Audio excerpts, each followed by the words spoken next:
Hello दोस्तों, मेरे YouTube channel only practice for all exam पर आप सभी का स्वागत है। दोस्तों, आज के वीडियो में महिला स्वास्थ्य कार्यकर्ता के प्रैक्टिस सेट सेकंड के सभी प्रश्नों का अभ्यास करेंगे। और दोस्तों, यदि वीडियो पसंद आए तो वीडियो को लाइक और चैनल को सब्सक्राइब जरूर करिएगा। चलिए वीडियो शुरू करते हैं। हमारा पहला प्रश्न है, सीलिंग परीक्षण इनमें से किसकी पहचान करने के लिए किया जाता है? तो हमारे इस प्रश्न का सही उत्तर option digestion of vitamin B12 या विटामिन B12 के शरीर में पाचन की।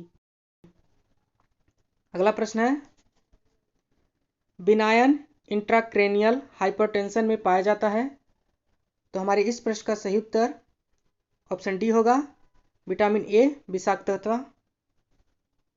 अगला प्रश्न है, निप्पल के पीछे वाहिनियों के फैलाव और सूजन को क्या कहते हैं? तो हमारे इस प्रश्न का सही उत्तर ऑप्शन डी होगा, वाहिनी विस्फारण। अगला प्रश्न है, बच्चा आईवी द्रव चिकित्सा पर है, निम्न में से क्या द्रव की अधिकता को दर्शाता है? तो हमारे इस प्रश्न का सही उत्तर ऑप्शन ए होगा, सांस की तकलीफ, बिगड़ना या श्वास कष्ट। अगला प्रश्न है, नवजात शिशु के शरीर पर बारीक बालों के हल्के कोमल फैलाव को कहा जाता है? तो हमारे इस प्रश्न का सही उत्तर ऑप्शन बी होगा, लानुगो। अगला प्रश्न है, एरिक्सन के अनुसार 4 वर्षीय बच्चा विकास की किस अवस्था में आता है? तो हमारे इस प्रश्न का सही उत्तर ऑप्शन ए होगा, प्री स्कूलर। अगला प्रश्न है, कौन से व्यवहार को महिला स्वास्थ्य कार्यकर्ता मोरो रिफ्लेक्स के रिस्पॉन्स के रूप में पहचानती है? तो हमारे इस प्रश्न का सही उत्तर ऑप्शन सी होगा, एक्सटेंशन ऑफ द आर्म्स या बाहों का प्रसार। अगला प्रश्न देखते हैं, सामान्य इंट्राऑक्यूलर दबाव होता है? तो हमारे इस प्रश्न का सही उत्तर ऑप्शन ए होगा, 8 से 21 mmHg। अगला प्रश्न है, पीईएम यानी प्रोटीन एनर्जी कुपोषण इनमें से किसमें पाया जाता है? तो हमारे इस प्रश्न का सही उत्तर ऑप्शन बी होगा, प्री स्कूल चिल्ड्रन, जिनकी आयु 3 से 5 वर्ष की होती है उन्हें प्री स्कूल चिल्ड्रन कहा जाता है। फिर अगला प्रश्न है, किस विरेचक से हाइपोकैलमिया हो जाता है? तो हमारे इस प्रश्न का सही उत्तर ऑप्शन सी होगा, कैस्टर ऑयल या अरंडी का तेल। अगला प्रश्न है, एक वयस्क पीड़ित के लिए सीपीआर प्रदान करने के लिए संपीड़न वेंटिलेशन का अनुपात है?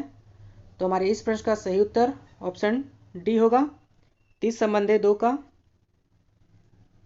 अगला प्रश्न है, मांस में सुई लगाने के बाद शरीर का भाग किस पदार्थ से दबाना चाहिए?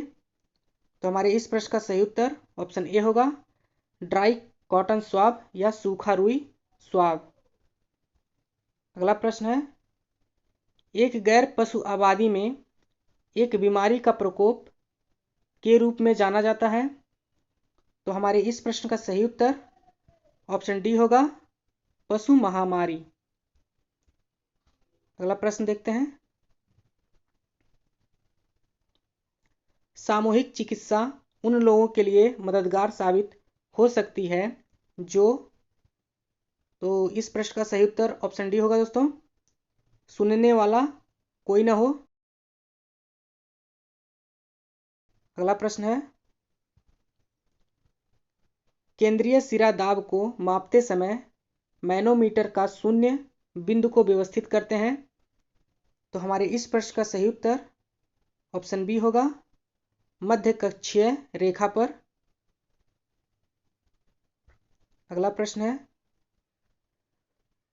गोनियोमीटर यंत्र का प्रयोग आकलन करने हेतु किया जाता है? तो गोनियोमीटर यंत्र का प्रयोग किसके लिए आकलन किया जाता है? तो हमारे इस प्रश्न का सही उत्तर ऑप्शन सी होगा, range of motion of joints, यानी कि जोड़ों की गति का रेंज। अगला प्रश्न है, निम्नलिखित में से कौन टाइप 2 मधुमेह का एक प्रमुख कारण है? तो हमारे इस प्रश्न का सही उत्तर ऑप्शन बी होगा मोटापा। अगला प्रश्न है, विल्सन रोग की विशेषता है। तो हमारे इस प्रश्न का सही उत्तर ऑप्शन बी होगा जिगर, गुर्दे और मस्तिष्क में तांबे का संचय। चलिए अगला प्रश्न देख लेते हैं। निम्न में से कौन सा रक्त जनित रोग है? तो हमारे इस प्रश्न का सही उत्तर ऑप्शन बी होगा हेपेटाइटिस सी। अगला प्रश्न देखते हैं।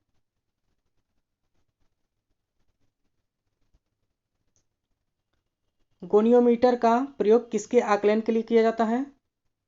तो हमारे इस प्रश्न का सही उत्तर ऑप्शन बी होगा मसल स्ट्रेंथ या मांसपेशियों की ताकत। अगला प्रश्न है, सूजन के 4 कार्डिनल संकेत हैं। तो हमारे इस प्रश्न का सही उत्तर ऑप्शन सी होगा दर्द, गर्मी, लालिमा और फुलाव। Pain, heat, redness and swelling. अगला प्रश्न है, इंसुलिन का इंजेक्शन देते हैं। तो हमारे इस प्रश्न का सही उत्तर ऑप्शन बी है अद्यस्त्वचीय रूप में।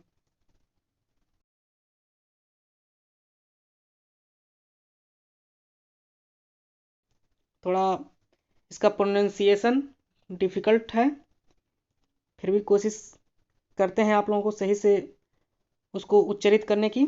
अगला प्रश्न देखते हैं। निम्नलिखित सभी कारकों के कारण हाइपोक्सिया हो सकता है सिवाय कि।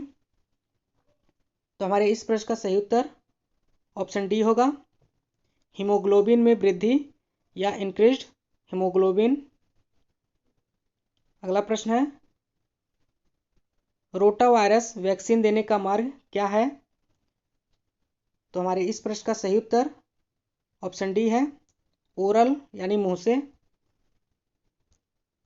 अगला प्रश्न है,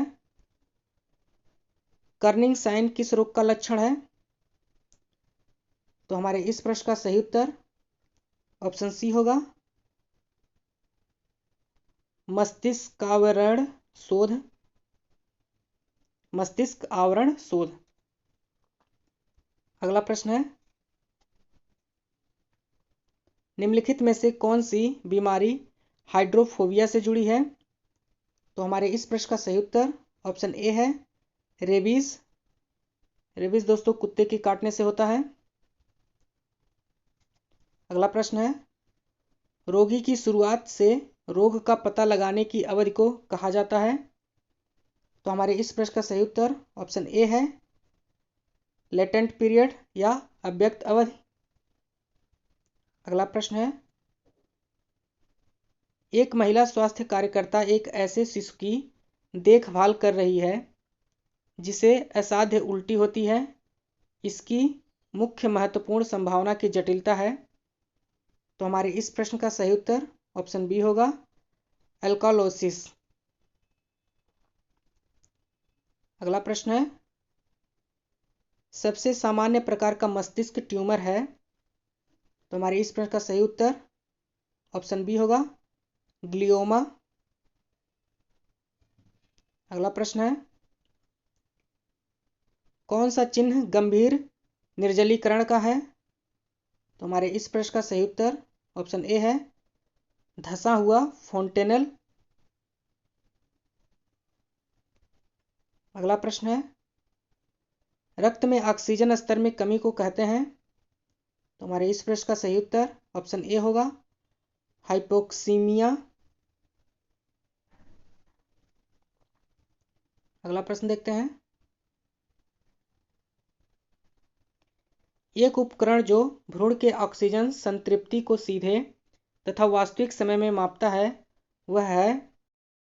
इस प्रश्न का सही उत्तर ऑप्शन सी होगा भ्रूण पल्स ऑक्सीमेट्री या फोटल पल्स ऑक्सीमेट्री इसको कहते हैं अंग्रेजी में।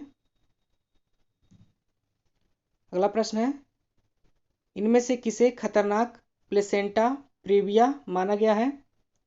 तो हमारे इस प्रश्न का सही उत्तर ऑप्शन बी होगा टाइप सेकेंड पोस्टेरियर। अगला प्रश्न है, गुदा और मुंह के तापमान में अंतर होता है? तो हमारे इस प्रश्न का सही उत्तर ऑप्शन ए होगा, 1 डिग्री फ़ारेनहाइट। अगला प्रश्न है, आप एक शिशु में जो इंटरसेप्शन से ग्रसित है, क्या लक्षण पाए जाते हैं? इंटरसेप्शन है दोस्तों इसका प्रोनाउंसिएशन, वर्ड्स काफ़ी लंबे हैं तो इनका प्रोनाउंसिएशन भी डिफ़िकल्ट है। चूँकि ये मेडिकल लाइन से है तो थोड़ा सा अननोन वर्ड्स हैं, इसलिए प्रॉब्लम हो रही है इसको बोलने में। तो आप लोग मेडिकल लाइन से चुके हैं तो आप लोग इसको अच्छे से समझ सकते हैं। क्योंकि मेरा जो मेन गोल है आप लोगों को बस इसका प्रैक्टिस करवाना, ताकि आप घर बैठे आराम से प्रैक्टिस कर सकें। तो हमारे इस प्रश्न का सही उत्तर ऑप्शन डी होगा दोस्तों। पूरा देख लेते हैं इसे। गंभीर कालिकी पेट दर्द व दाईं तरफ ऊपरी वृत्त के चतुर्थ भाग में मांस जैसा आकार। अगला प्रश्न है, इनमें से क्या डेंगू के मरीज में नहीं पाया जाता है? तो हमारे इस प्रश्न का सही उत्तर ऑप्शन डी होगा, हाइपरटेंशन। अगला प्रश्न है, स्वास्थ्य शिक्षा और शारीरिक शिक्षा के प्रमुख उद्देश्य हैं? तो हमारे इस प्रश्न का सही उत्तर ऑप्शन सी होगा, सामाजिक आदतों एवं अभिवृद्धियों हेतु, for social behaviour and attitude. अगला प्रश्न है, प्रारंभ के 2 दिन मां के स्तन से निकलने वाला गाढ़ा पीला दूध कहलाता है? तो हमारे इस प्रश्न का सही उत्तर ऑप्शन डी होगा, कोलेस्ट्रम। अगला प्रश्न है, निषेचन की प्रक्रिया होती है? तो हमारे इस प्रश्न का सही उत्तर ऑप्शन ए है, डिंबवाहिनी नलिका में, फैलोपियन ट्यूब जिसे बोलते हैं। अगला प्रश्न है, अधिक प्रोटीन युक्त भोजन इस बीमारी में दिया जाता है? तो हमारे इस प्रश्न का सही उत्तर ऑप्शन ए होगा, टीबी या यक्ष्मा। अगला प्रश्न है, हमारे शरीर के कुल भार का कितना प्रतिशत जल से बना हुआ है? तो हमारे इस प्रश्न का सही उत्तर ऑप्शन सी होगा, 62%। अगला प्रश्न है, सिर और शिशुओं के शरीर के बीच का अनुपात है? तो हमारे इस प्रश्न का सही उत्तर ऑप्शन बी होगा, 1:4 के अनुपात में। अगला प्रश्न, कौन सा विटामिन बांझपन रोकने वाली औषधि के रूप में जाना जाता है? तो हमारे इस प्रश्न का सही उत्तर ऑप्शन बी होगा, विटामिन ई। अगला प्रश्न है, वसा में घुलित विटामिन है? तो हमारे इस प्रश्न का सही उत्तर ऑप्शन डी होगा, ए और बी दोनों। अगला प्रश्न है, प्रोलाइन यह एक अनावश्यक एमिनो अम्ल है? तो हमारे इस प्रश्न का सही उत्तर ऑप्शन डी होगा, सही है यह स्टेटमेंट, प्रोलाइन यह एक अनावश्यक एमिनो अम्ल है। अगला प्रश्न देखते हैं, व्यस्त अवधि में जो गतिविधियां एक दूसरे पर ढेर लगाती हैं उन्हें कहते हैं? तो हमारे इस प्रश्न का सही उत्तर ऑप्शन बी होगा, व्यस्ततम भार, पीक लोड। अगला प्रश्न है, 1992 में यूनिसेफ और WHO द्वारा BFHI को लागू किया गया है। BFHI क्या है? तो हमारे इस प्रश्न का सही उत्तर ऑप्शन डी होगा, बेबी फ्रेंडली हॉस्पिटल इनिशिएटिव। अगला प्रश्न है, पोषक तत्वों का अधिकांश अवशोषण होता है? तो हमारे इस प्रश्न का सही उत्तर ऑप्शन सी होगा, छोटी आंत में। अगला प्रश्न है, मानव शरीर में जस्ते का मुख्य कार्य है? तो हमारे इस प्रश्न का सही उत्तर ऑप्शन बी होगा, डीएनए एवं आरएनए का संश्लेषण, synthesis of DNA and RNA. और वीडियो का अंतिम प्रश्न, डीपीटी को विस्तारित करें। तो हमारे इस प्रश्न का सही उत्तर ऑप्शन ए होगा, डिप्थीरिया, परटूसिस, टिटनेस। तो दोस्तों थोड़ी सी इसके जो बड़े बड़े वर्ड्स हैं उनको बोलने में थोड़ी प्रॉब्लम हो रही है, क्योंकि ये वर्ड मेरे लिए नए हैं, इसलिए उसको हम नहीं कर पा रहे हैं, उसके लिए सॉरी। बाकी यदि वीडियो आपको पसंद आया हो तो वीडियो को लाइक और चैनल को सब्सक्राइब जरूर करिएगा। धन्यवाद दोस्तों।